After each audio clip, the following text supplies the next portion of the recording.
Oke, assalamualaikum warahmatullahi wabarakatuh. Kembali lagi bersama saya di acara Asumsi Bersuara. Nah, alhamdulillah hari ini kita kedatangan narasumber jauh banget nih ya dari Thailand. Masya Allah. Nih kita sekarang lagi bersama Mas Anwa. Gimana Mas Oke. Anwa kabarnya? Alhamdulillah, Mbak Kila, alhamdulillah aku sehat baik. Alhamdulillah bisa ikut acara ini, bisa datang, bisa hadir, dan bisa kita ngobrol bersama di sini. Alhamdulillah. Alhamdulillah, terima kasih ya Mas Anwa sudah menyempatkan waktu bisa sampai ke Jogja, sampai ke sini ya. Teman-teman kan pasti penasaran nih ya, pasti pengen tahu nama aslinya, terus kelahiran tahun berapa. Jadi Mas Anwa boleh memperkenalkan diri ya terlebih dahulu.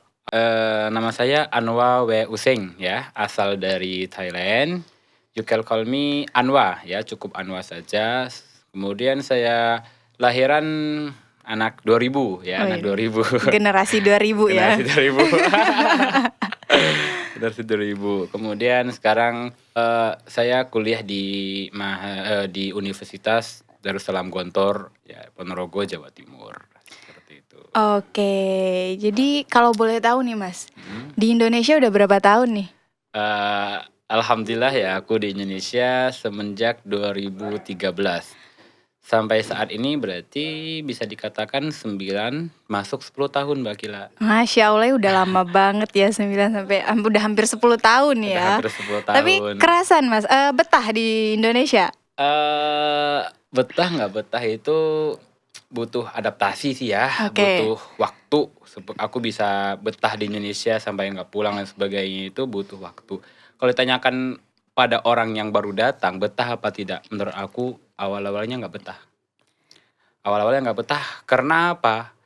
Karena kita ke negara orang yang mana itu kita belum bisa bahasa, Iya, kita belum tahu budaya, kita belum mengerti yang namanya keadaan di sana gitu. iya, Kita nekat ke sana, ke luar negeri.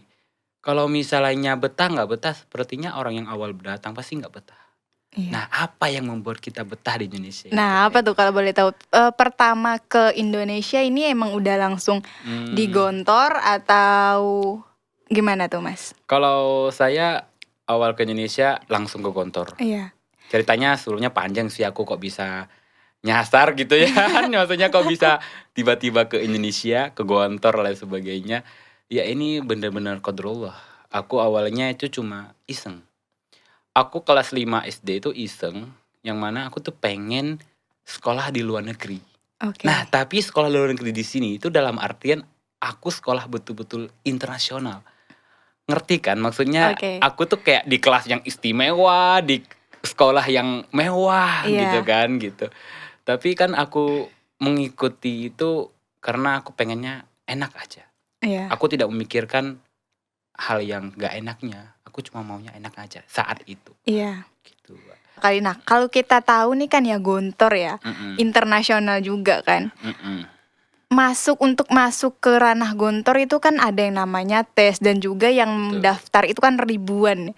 Nah, mhm, Mas Anwa ini kan salah satu santri yang terpilih nih yang ya. terpilih, Nah, oke, itu alhamdulillah. waktu zaman-zamannya Mas Anwa itu tesnya tuh apa aja nih kalau boleh tahu? Dan terus Mas Anwa Mmm, tuh keterimanya di Gontor berapa? Gontor kan banyak tuh banyak, ya di oke. Indonesia. Nah, Awal aku datang itu kan dulu pas aku itu Gontor itu ada yang namanya Capel, calon pelajar, yang oke. mana Capel ini dia harus tinggal di Gontor 2 saat itu, dan waktu aku terakhir 2013. Jadi ketika aku lulus kelas 6 SD di Thailand, aku langsung ke Indonesia, kemudian aku karantina, bukan karantina bahasanya, seperti aku belajar lah ya, belajar Oke. di Gontor 2 selama 4 bulan. Nah, di situ aku diajarin bahasa Arab, Imla, Al-Quran, terus kemudian bahasa Indonesia dan sebagainya. Nah, di situ aku mulai ngerti. Oh, kalau nulis Arab seperti ini, bicara Indonesia seperti ini, baca Al-Quran yang benar itu seperti ini dan sebagainya. Aku baru ngerti ketika di Gontor 2.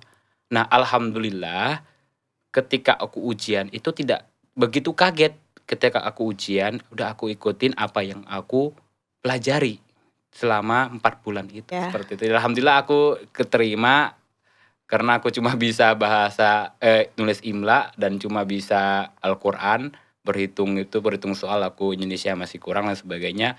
Alhamdulillah aku diterimanya di Gontor 3 Gontor Kediri. 3, oke. Itu Betul. di Gontor 3 itu kalau boleh tahu berapa tahun, Mas? Gontor 3 itu aku 5 tahun, Mbak, gila. 5 tahun ya. 5 tahun. Nah, terus berarti sekarang ini masih di Gontor 3 apa udah pindah nih? Alhamdulillah aku ketika kelas 5 naik kelas 6 alhamdulillah aku pindah ke Gontor 1. Oh, Gontor 1. Berarti Alhamdulillah. sekarang statusnya Mas Anwa ini mahasantri ya? Kalau sekarang bukan mahasantri, sekarang Apa? mahasiswa guru. Oh, mahasiswa. Oke, mahasiswa guru. Guru. Soalnya kalau di Gontor ada yang namanya pengabdian lagi ya. Betul, Nah, betul. ngomong-ngomong mahasiswa guru nih ya, pasti kan jadwalnya tuh sibuk banget nih, padat banget. Sambil kuliah, sambil ngajar juga. Nah, terus kan juga saya lihat keseharian Mas Anwa nih suka basket juga, ya olahraga. Nah, itu tuh gimana Mas membagi waktunya itu? Untuk membagi waktunya, kalau menurut saya pribadi, di sini butuh pembiasaan juga ya, Iya. butuh yang namanya dilatih untuk bagi waktu. Nah, alhamdulillah selama aku di Gontor itu aku benar-benar dilatih, aku benar-benar harus pinter membagi waktu, kapan makannya, kapan aku ini. Nah, itu kan dari hal kecil yang kadang-kadang kita menganggap hal itu biasa saja gitu. Oke. Untuk mengatur jam makan aja loh ya. Menurut aku itu hal yang penting. Nah, akhirnya kita bisa mengatur kalau dia Gontor dipanggil tanzimul waqt. Nah, kita mengatur waktu. Nah, di situ ketika aku menjadi mahasiswa guru, aku melihat lagi dunia mahasiswa yang baru dan dunia guru. Oke. Jadi digabung jadi satu. Nah, ini yang menurut aku hal yang berat. Iya. Ketika aku mikirkan kegiatan aku seharian, karena aku stres. Oke. Benar, Mbak. Mm. Aku stres, betul-betul aku nggak kuat. Ini kok padat banget acara aku gitu. Tapi aku ada yang mengatakan kepada aku bahwasannya kita jalankan saja gitu. Jalankan, ikhlas, lakukan dan lupakan gitu. Gak Oke. usah mikir lagi yang namanya nanti aku gini-gini. Udah lakukan saja, just do it gitu.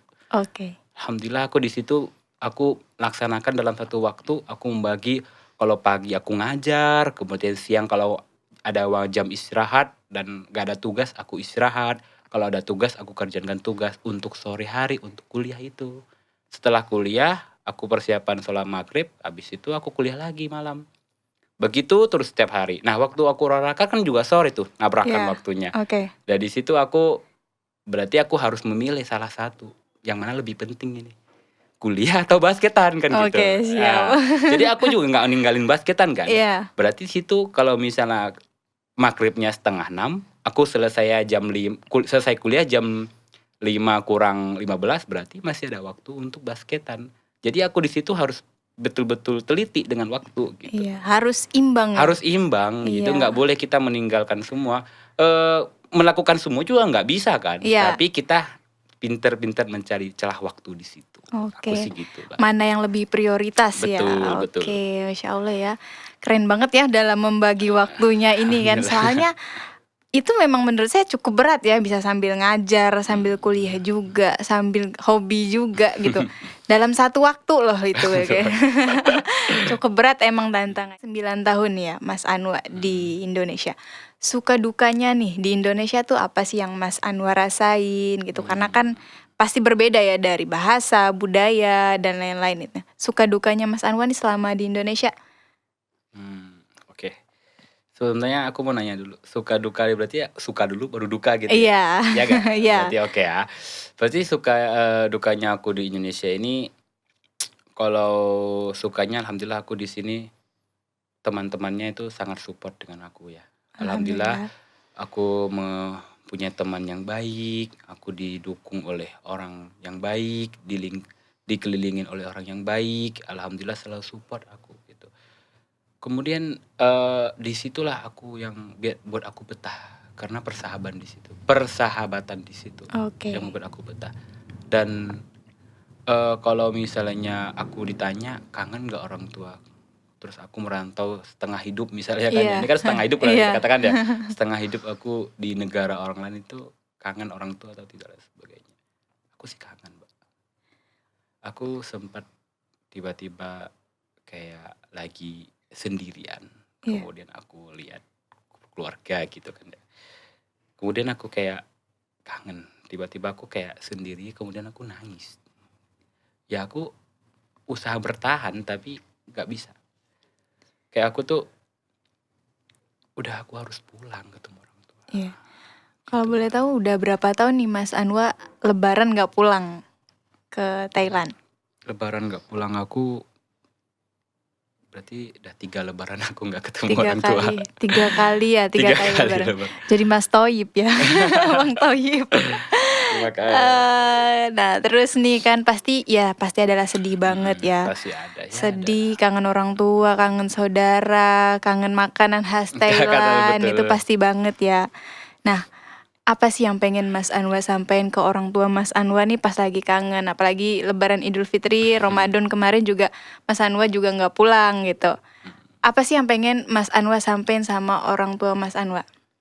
Kalau aku sih betul-betul ingin mengucapkan kepada orang tua, ibu, bapak aku yang mungkin nanti nonton podcast ini, aku benar-benar sayang sama ibu, bapak, keluarga. Walaupun aku terkadang ketika di rumah jarang di rumah dan sebagainya, aku sebenarnya sayang dan rindu.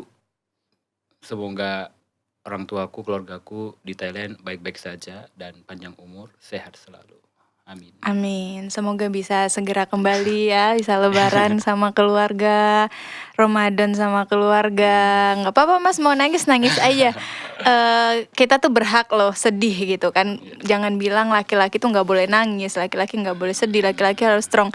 Kita tuh sebagai manusia rasa sedih itu manusiawi gitu. Kalau kita pengen nangis, apalagi kalau kita teringat orang tua ya, pastilah ada rasa kangen, sedih. Ya itu bukan suatu hal yang tabu gitu, apalagi seorang laki-laki, karena emosional kita untuk menangis itu memang ada di dalam diri kita gitu ya. Oke, nah kita udah suka duka suka dukanya selama di Indonesia, 3 kali lebaran gak pulang. Nah terus nih Mas Anwa kan juga yang saya tahu nih ketua IKPM ya. Oh iya, IKPM alhamdulillah. apa tuh kepanjangannya? IKPM itu IKPM Ikatan Keluarga Pondok Modern. Nah suka dukanya nih menjadi ketua IKPM. Menjadi ketua IKPM ya. Iya. Menurut saya ini berat sih ya, karena dengan saya umurnya yang kelahiran anak 2000 dan harus memimpin Iya. namanya alumni Thailand yang lulus di Gontor. Dan itu kan banyak yang alumni ya, Mbak ya. Iya. Yang alumni dan banyak yang berumur. Maksudnya di sini ya udah lebih tua daripada saya. Iya. Ya di sini saya harus gimana untuk mengadaptasi cara bicara seperti apa, ngobrol seperti apa.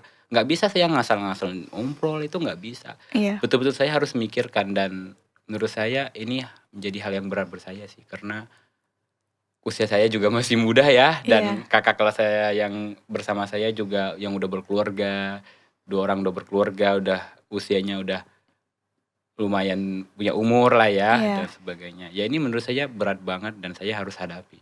Oke. Karena saya percaya la yukallifullahu nafsan illa wus'aha. Allah itu pasti memberikan kemampuan berkita. Iya, Saya. tapi dengan diberinya amanah ini berarti orang-orang tuh juga percaya loh sama Mas Anwa. Mungkin secara umur ya lebih muda gitu kan, tapi kan secara pemikiran, secara tindakan gitu mungkin bisa lebih dewasa dari umur yang di atasnya gitu. Karena bagi saya sendiri umur itu hanya sebuah angka gitu kan. Jadi Mas Anwa tuh keren loh gitu, dengan umur yang sekarang bisa memimpin orang-orang yang dimana umurnya tuh bisa dikatakan jauh lah ya dari Mas Anwa. Dan Mas Anwa juga berarti orang memilih Mas Anwa gitu, mereka percaya gitu kan, percaya memberikan amanah ini, dan itu keren sih menurut saya. Alhamdulillah. Ini kan banyak yang bertanya-tanya kayak biar bisa masuk ke Gontor tuh apa aja sih tesnya, terus melalui tahap apa aja sih gitu. Nah kebetulan nih ya, alhamdulillah kita bersama Mas Anwa juga salah satu penguji nih calon pelajar Gontor. Jadi mungkin kita bisa tanya-tanya nih sedikit beberapa bocoran lah ya tes yang akan ditanyakan kepada calon pelajar Gontor. Oke. Intinya kan di sini sebenarnya kalau masuk pesantren ya, Iya. masuk pesantren kan yang kita harus bisa ya kan Al-Quran ya. Oke. Itu terpenting. Itu makanya nama diujikan karena kita masuk pondok, pesantrennya agama dan sebagainya gitu kan. Al-Quran itu paling penting. Al-Quran paling penting untuk namanya masuk pondok. Oke. Ya, kalau nggak bisa berarti dia harus belajar. Makanya di situ kan ada ujian dan sebagainya, berarti biar dia tuh belajar. Nah, tapi jangan menjadikan ujian itu untuk belajar, tapi belajarlah untuk ujian. Oke. Gitu. Nah, selain Quran apa lagi tuh? Selain Quran berarti imla. Imla itu Imla. berarti menulis dari ya imla, ngerti Ya, kan iya. pasti ya. Imla itu berarti menulis bahasa Arab ya. Menulis Oke. bahasa Arab itu ya butuh waktu juga untuk belajar. Itu imla Nah, gitu. terus kan juga gontor itu kan bahasa sehari-harinya Arab Inggris Arab ya. Inggris, Nah, betul. itu juga termasuk salah satu ujian tesnya juga nggak sih? Kalau salah satu itu belum masuk. Oh, belum masuk Belum ya? masuk. Itu mungkin di kelas 2. Oke, Di kelas berarti 2. untuk yang awal-awal capel itu cuman Dasarnya Imlak, imla, eh, Al-Quran, Al-Quran, bahasa Indonesia bahasa mungkin, Indonesia, oke. kemudian berhitung. Oke, berhitung. Berhitung. Berhitung itu berarti kayak matematika gitu ya? Iya, Apa gimana? menghitung tuh belum masuk ke ini ya, berhitung soal sih lebih ke Oh, lebih ke berhitung hitung soal soal. sama angka biasa. Berhitung angka biasa, berhitung soal. Jadi belum masuk ke tahap matematika yang XY itu belum Oh, belum. oke. Masih awal-awal lah ya untuk tes gitu. Oke, nah juga nih ya, banyak banget nih ya, sekarang nih kan saya temukan santri-santri gontor, mahasiswa gontor, mahasiswi gontor. Ini tuh salah satu orang tuh ketika ngelihat label gontor gitu, orang tuh langsung kayak, wah Masya Allah banget nih, alumni gontor. Ya, mindset orang kan pasti kayak gitu ya kan, Masya Allah banget nih, idaman banget nih gitu. Yang laki-laki jadi calon suami idaman, yang perempuan menjadi calon istri idaman gitu kan.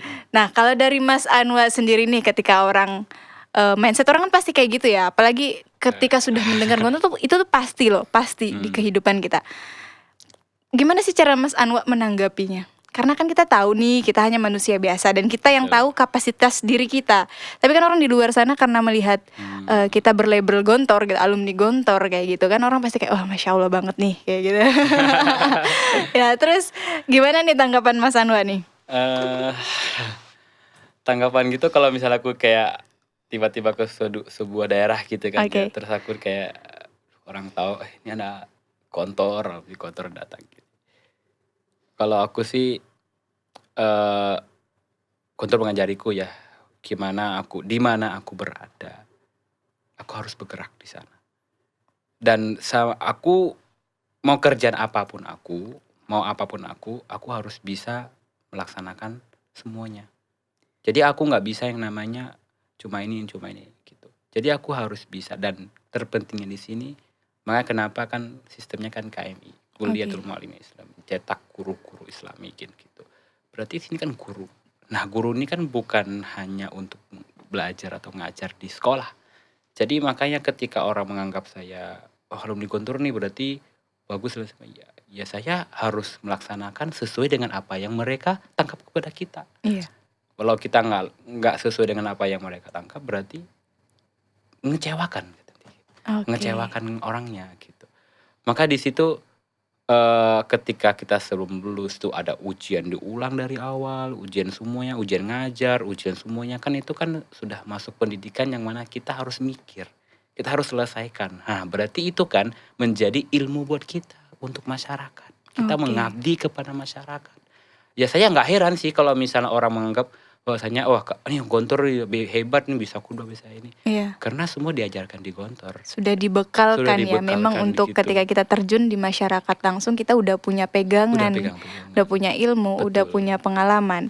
Nah, oke. Ini kita sudah masuk ke sesi akhir ya Mas Anwar. Tolong pesannya nih buat teman-teman yang ngerantau, apalagi yang dari luar negeri gitu. Pesan atau beberapa quotes yang mungkin bisa Mas Anwar sampaikan nih. Untuk anak rantau ke luar negeri ya, dan entah di negeri masing, cuma rantau daerah pun. Menurut saya anak rantau itu menjadi hal yang berat. Orang lain lihat itu kan merantau itu enak, dikirim duit terus dan sebagainya. Tapi kan belum mikirkannya namanya biaya hidup di sana, kita harus manajemen keuangan dan sebagainya. Kita harus belajar kehidupan, kita harus belajar yang namanya budaya dan sebagainya. Untuk saya pribadi, saya punya prinsip atau punya kata-kata yang mana itu membuat saya itu semangat untuk hidup dan semangat untuk menghadapi masalah. Yaitu kita di sini nggak bisa hidup sendiri. Kita nggak bisa hidup sendiri, Mbak Gila. Oke. Kita harus memiliki teman, kita harus bersosialisasi. Nah, disitulah dengan bersosialisasi, itu namanya silaturahmi. Oke. Kita saling ngobrol, saling nasihat dan sebagainya. Saling bertukar pengalaman. Nah, Iya. di sini menurut saya pengalaman itu adalah hal yang istimewa. Sedikit kita mengeluarkan harta tapi ilmunya berlimpah-limpah. Jadi di Oke. situ makanya saya dari pengalaman orang saya tahu, oh gini loh harus gini, harus gini. Maka di situ saya menjadi lebih percaya diri. Oh, saya mempunyai kekuatan di situ ya dengan pengalaman orang lain yang mengajari pada kita. Gitu. Oke. Saya di situ. Intinya jangan menutup diri ya, Jangan kita menutup diri. dimanapun harus bisa tetap bersosialisasi agar orang juga bisa menerima kita dan kita bisa menerima orang. Apalagi kita dari luar negeri ya gitu. Mm-mm. Nah, quotes terakhir dong, kalau saya pribadi nih pengen banget nih dengar Mas Anwa pakai bahasa Thailand. Nanti ditranslatein ya sekalian. Pakai bahasa Thailand. Iya, pakai bahasa Thailand nih. Biar ciri khas gitu ya. Oke. Saya mikir dulu nih masalahnya bahasa Thailand itu kan. Udah lama di Indonesia ya, jadi melokal gitu. lebih suka pakai bahasa Indonesia iya. gitu. Oke. Cuma jadi kalau Thailand sendiri saya punya prinsip juga untuk maksudnya untuk saya sendiri. Mungkin semoga ya bermanfaat lah buat yang lain. Di sini kita bahasa Thailand ya berarti Iya, ya? bahasa Thailand.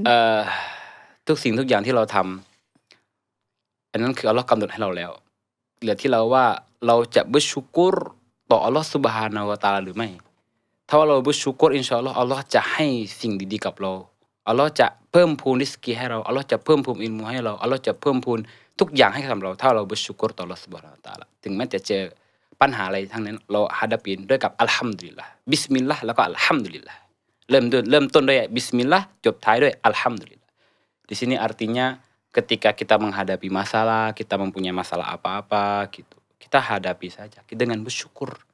Diberi masalah bersyukur kepada Allah Subhanahu wa taala karena Allah yang memberikan kepada kita. Percaya dengan Allah, doa kepada Allah kan gitu. Nah, maka di situ ketika kita melaksanakan apa-apa, mulailah dengan bismillah dan akhirin dengan alhamdulillah. Masya Allah. Alhamdulillah ya, terima kasih Mas Anwa atas waktunya, atas Sama-sama. quotes-nya, atas sharing pengalamannya. Insya Allah sangat-sangat bermanfaat yang bisa kita bagikan ke teman-teman lagi ya. Semoga next time kita bisa ketemu lagi. Insya Allah di sini lagi. Semoga Mas Anwa punya waktu dan kesempatan bisa ke Jogja lagi ya. Insyaallah. Dan besok insya Allah Mas Anwa udah pulang ke Jawa Timur, Ya, pamit udah dulu masuk pulang. ya. Ya, sekian dan terima kasih. Wassalamualaikum warahmatullahi wabarakatuh. Waalaikumsalam.